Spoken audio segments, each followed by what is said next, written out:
Partisipasi, kolaborasi, workspace, dan learning. Segera download RRI Digital. Anda masih bersama Pro 1 RRI Bukit Tinggi 97,2 FM, kanal informasi dan inspirasi.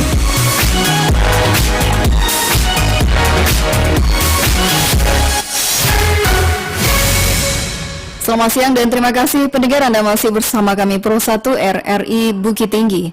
Tepat pukul 13 waktu Indonesia Barat, saatnya disampaikan warta berita daerah dalam bahasa Minang.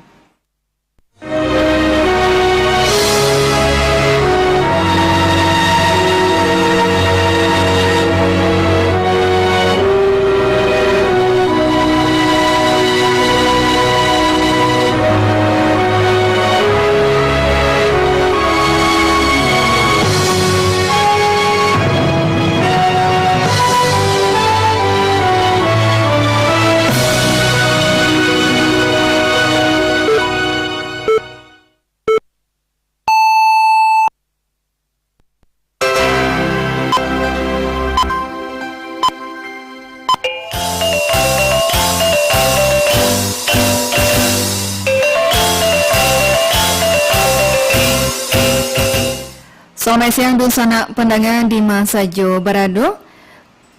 Ikulah berita daerah dalam bahasa Minang untuk siang hari ko edisi Rabu 7 Mei 2025. Untuk mengawali perjumpaan di siang hari ko, kami sampaikan sari berita utama. Wakil Wali Kota Padang Panjang Baharo, prosesi Batagak Gala menjadi prosesi adat istiadat dan dikenal dek banyak orang. Sebagai bentuk pertanggungjawaban, KPU Jo Bawaslu 50 Kota menyerahkan laporan dana hibah. Buletin Berita Minangko dibacakan de Tuti Widya. Berita Minang yang pertama. Wakil Wali Kota Padang Panjang Alex Saputra Baharo, prosesi Batagak Gala dapat menjadi prosesi adat istiadat dan dikenal dek banyak orang, terutama generasi penerus. Selangkutnya dilaporkan Nofri. Wakil Wali Kota Padang Panjang Alex Saputra hadiri Batagak Gala Hidui Bakarilaan Pati Ambalau kaum Datuk Tumbijo Sikumbang Hilia Balai Kenegarian Gunung baru-baru ko. Pada acara tasabui Kasnova Hendra Kaswar Datuk Tumbijo dari suku Sikumbang Hilia Balai dilewakan gala Datuk dari Sabalunyo Aslim Amin Datuk Tumbijo. Wakil Wali Kota Padang Panjang Alex Saputra mengucapkan selamat atas dilewakannya gala Datuk kepada Angku Kasnova Kaswar Datuk Tumbijo di Kenegarian Gunung.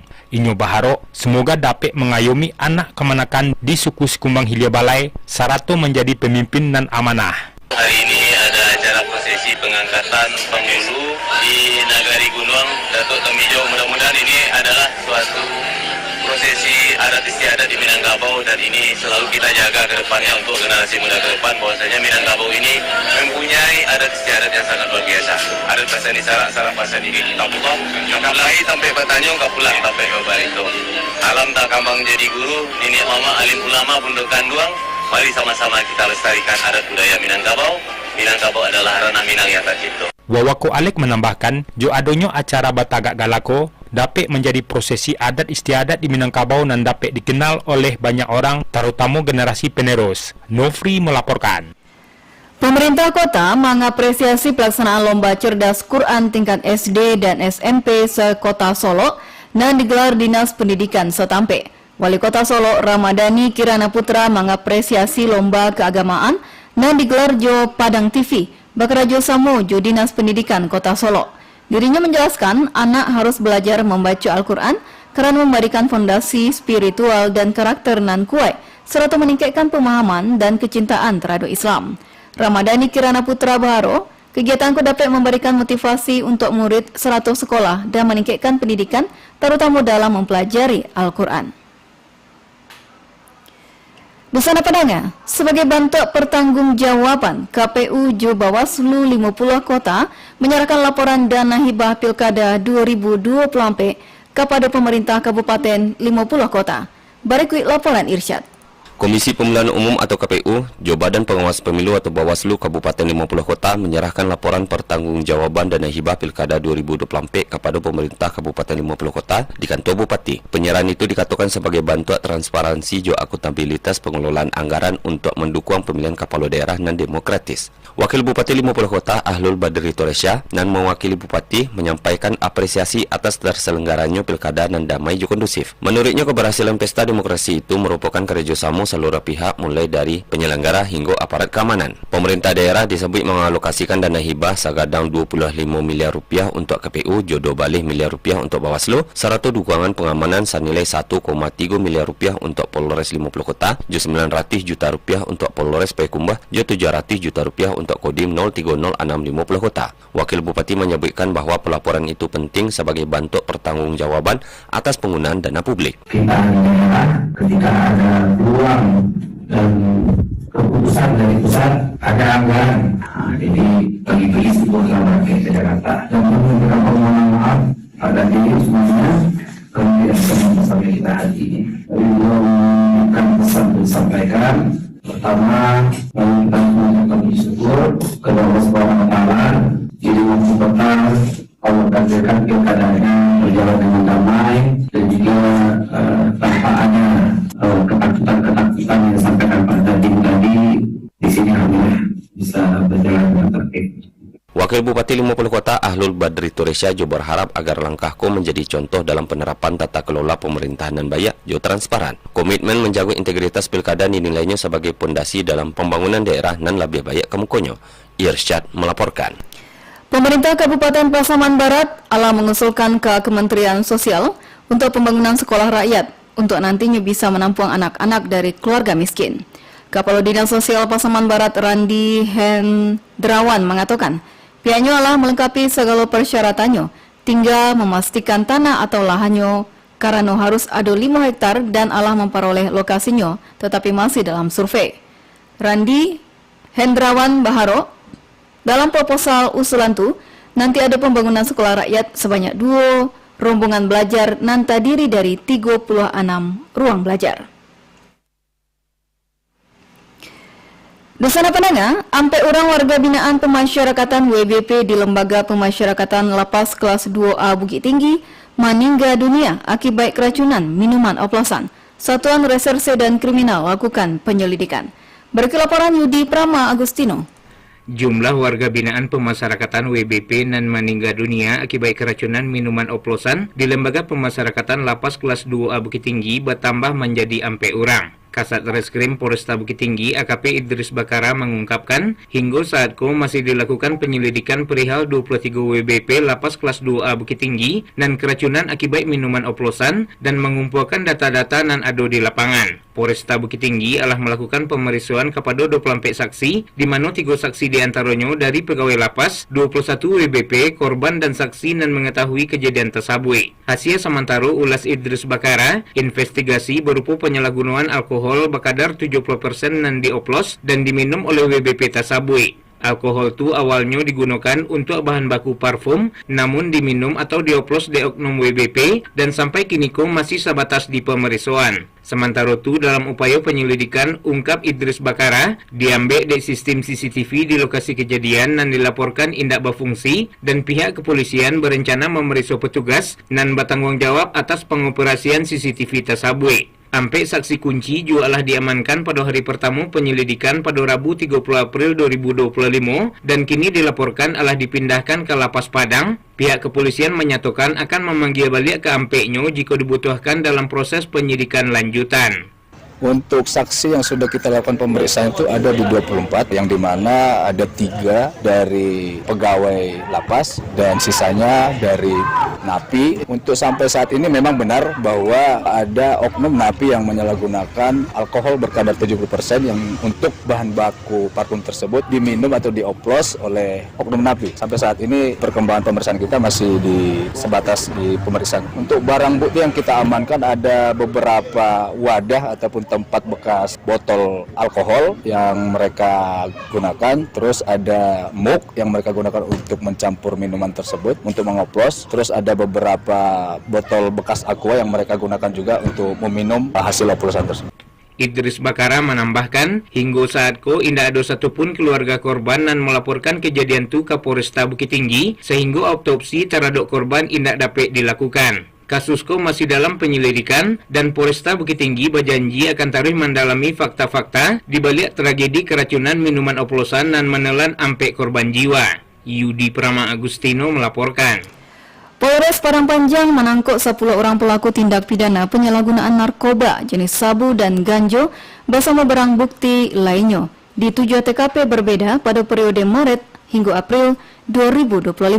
Kapolres Padang Panjang AKBP Kartiana Widiarso Wardoyo Putro SIK MAP didampingi Wakapolres Kompol Eridal SH dan Kasat Res Narkoba Ibtu Ardi Nefri SH MH pada keterangan pers di Mapolres mengatakan kasus penyalahgunaan narkoba di wilayah hukum Polres Padang Panjang cukup tinggi. Kartiana Widiarso Wardoyo Putro SIK MAP menambahkan, hingga kini kepolisian masih bekerja maksimal. Untuk itu, diimbau kepada masyarakat Kota Padang Panjang maupun yang ada di wilayah hukum Polres Padang Panjang untuk bersama-sama memberantas penyalahgunaan narkoba. Dusara Padanga, Dinas Pendidikan Jo Kebudayaan Disdikbud ungkap data sementara program transportasi gratis bagi pelajar Kota Padang Panjang sebanyak 1.702 balai atau kami ulangi 1.702 balai urang penerima manfaat. Berikut laporan Alwan Ahmad Fauzan. Pemerintah Kota Pemko Padang Panjang melalui Dinas Pendidikan Jo Kebudayaan Disdikbud memproyeksikan data sementara sebanyak 1.702 balai orang penerima manfaat program transportasi gratis bagi pelajar dan bersekolah di Kota Serambi Mekah. Kepala Dinas Pendidikan Jo Kebudayaan Kadisdikbud Kota Padang Panjang Nasrul Kapado RRI mengatakan proyeksi angka itu masih digunakan pihaknya hingga pelaksanaan hari kedua program layanan transportasi gratis yang digelar Selasa kemarin. Nasrul menuturkan jumlah tasabui masih bersifat sementara, mengingat ada jumlah siswa yang diakuinya kini sedang dalam proses berstatus tamat pendidikan, seperti siswa sekolah menengah atas SMA, Madrasah Alia MA, dan sekolah menengah kejuruan SMK di kelas 12. Data awal yang kami dapatkan dari siswa itu sebanyak 1.712 siswa. Kemudian dari 1.712 siswa ini karena kita launching pertama tanggal 2 Mei hari pendidikan kemarin, hari Jumat, kemudian hari ini adalah hari yang kedua kita melaksanakan. Dari 1.712 ini sebahagian anak-anak kita itu sudah dalam posisi tamat pendidikan karena SMA, MA dan SMK itu yang kelas 12-nya sudah menyelesaikan ujian nasional atau ujian akhir. Berarti untuk sementara ini datanya di 1.712 orang penerima manfaat begitu ya Pak ya, sebelum ada koreksi nanti Pak? Benar. Iya benar. Nasrul bersama jajaran Dinas Pendidikan Jo Kebudayaan Kota Padang Panjang memastikan akan tarui memperbarui proyeksi data penerima manfaat program layanan transportasi gratis secara berkala. Seperti halnya menurut Nasrul, dalam waktu dekat akan dilakukan juga penerimaan siswa baru, sehingga akan ada tambah kurang data penerima manfaat program transportasi gratis bagi pelajar Kota Padang Panjang nantinya. Jadi koreksi tentu akan berubah nanti setelah kegiatan ini tetap dilanjutkan dengan data-data yang sesuai dengan sistem penerimaan murid baru tahun 2025. Diketahui program transportasi gratis bagi pelajar Kota Padang Panjang itu merupakan bagian dari program unggulan Progul yang dicanangkan oleh Wali Kota Henry Arnis bersama Wakil Wali Kota Alex Saputra dan ala diluncurkan bertepatan dengan Hari Pendidikan Nasional Jumat 2 Mei pekan lalu. Program transportasi gratis bagi pelajar Kota Padang Panjang itu dilakukan sebagai upaya mendukung dunia pendidikan, sekaligus mengurangi resiko kecelakaan pelajar akibat penggunaan kendaraan bermotor secara mandiri. Program transportasi gratis bagi pelajar Kota Padang Panjang digelar Satyo hari Selasa Jo Kamis dengan masing-masing 2 kali pelaksanaan pada jam berangkat Jo pulang sekolah dengan batas tunggu selama 1 jam. Antara lain jam penjemputan siswa ke sekolah dilayani mulai pukul 6 hingga 7 pagi. Jo jam penjemputan pulang siswa dari sekolah menyesuaikan dengan jenjangnya. Seperti untuk jam pulang siswa SMP dilayani mulai pukul 14 hingga 15 sore waktu Indonesia Barat. Jo siswa SMA dilayani program transportasi gratis bagi pelajar ketika jam pulang mulai pukul 16 hingga 17 waktu Indonesia Barat. Dari Kota Padang Panjang, Alwan Ahmad Fauzan, RRI Bukit Tinggi melaporkan.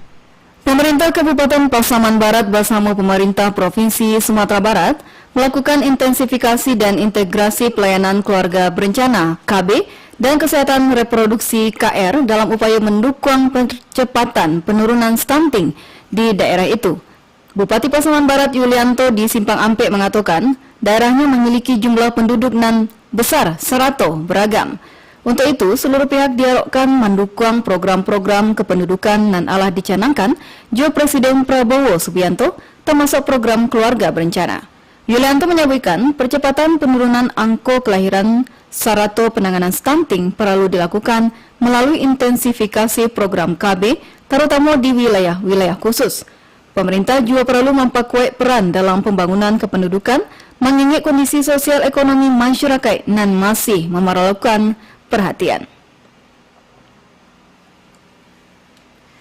Di sana pandangnya, Rumah Sakit UTA Dr. Muhammad Hatta RSOMH Bukit Tinggi berupaya ingin memberikan perbaiki layanan kesehatan pada masyarakat dan dimulai dari dalam RSOMH Bukit Tinggi. Berikut laporan Joni Marbeta. Kini masih banyak pasien berada di Kota Bukit Tinggi melakukan cek kesihatan barube katastropik penyakit ke negeri jiran Malaysia, Singapura dan Thailand dan mengakibatkan devisa Indonesia tersedot 200 triliun rupiah labiah ke luar negeri. Sebanyak 260,000 pasien dalam setahun berkunjung barube, padahal dokter spesialis berada di Sinan menimba ilmu kedokteran pada universitas ternama di Indonesia, dan hal ko menjadi tantangan serius bagi rumah sakit dan ada di Kota Bukit Tinggi, khususnya berada di Rumah Sakit Otak Muhammad Hatta RSOMH Bukit Tinggi merupakan suatu tantangan gadang bagi RSOMH Bukit Tinggi dalam peningkatan kompetensi SDM bisa setara pelayanan rumah sakit rumah sakit di Asia. Rumah Sakit Otak Muhammad Hatta RSOMH Bukit Tinggi kini lakukan perubahan transformasi rujukan di pelayanan di rumah sakit vertikal Kemenkes, khususnya di RSOMH Bukit Tinggi, yaitu kurang dari 1 jam 1 hour for service all service pasien alah mendapatkan pemeriksaan rutin dan penanganan medis layanan neurointervensi, jantung intervensi dan juga bedah saraf. PLT Direktur Utama RSOMH Bukit Tinggi Dr. Yusirwan spesialis bedah anak konsultan Mals akui kepada RRI bahwa pelayanan pasien rumah sakit bukan hanya terletak pada kompetensi SDM dokter spesialis, namun juga sistem pelayanan budaya diberikan ketika berubah di rumah sakit. Dikatakan RSOMH Bukit Tinggi berupaya ingin berikan perbaiki layanan kesehatan pada masyarakat dari dalam tentunya. Nah, kalau dari Bukit Tinggi ya macet-macetnya dari di Baso 2 jam sampai lah dari Pakumbu ke sini, apalagi dengan ambulan ya kan, Batu Sangkar, Pasaman, Lubuk Baso, sehingga di sini betul-betul kita berikan peluang untuk sembuh kepada masyarakat, sembuh sempurna ya, dan kecepatan waktu. So check up melihat kemungkinan berapa risiko Bapak misalnya akan kena stroke kalau kondisinya hari ini begini. Kalau ada riwayat keturunan, ada tensinya tinggi kan bisa kita cepat melakukan pengobatan tanpa harus menderita stroke ya. Jantung intervensi, bedah saraf, mereka juga bikin semua pasien-pasien ini dilayani di Indonesia. Tinggal kita berbenah. Yang mereka sanksikan apa? Nggak ada kepastian ini yang menjadi masyarakat itu agak enggan berobat itu. Di kapan dia bisa berobat? Ketemu dokter aja bisa. Jadi hari ini 3 hari lagi baru bisa ketemu, bolak-balik pasien. Nah ini yang kita coba perbaiki dari dalam.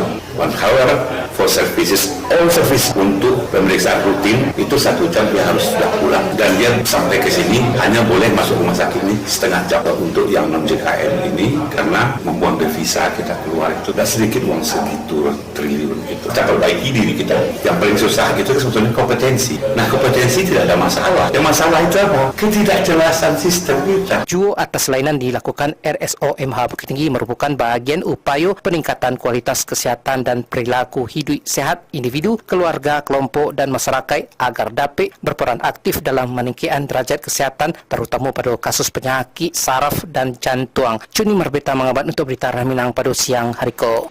Berita Minang yang terakhir, Dinas Pertanian Kabupaten Pasaman memperketat pengawasan terhadap hewan sapi jelang Idul Adha di daerah Satampe.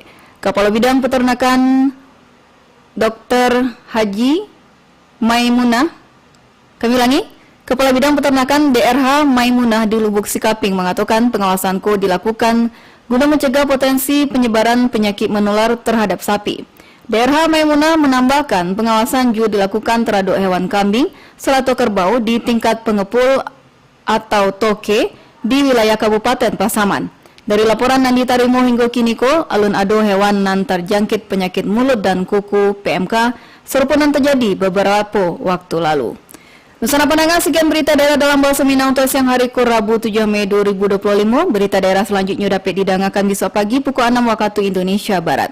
Selamat siang.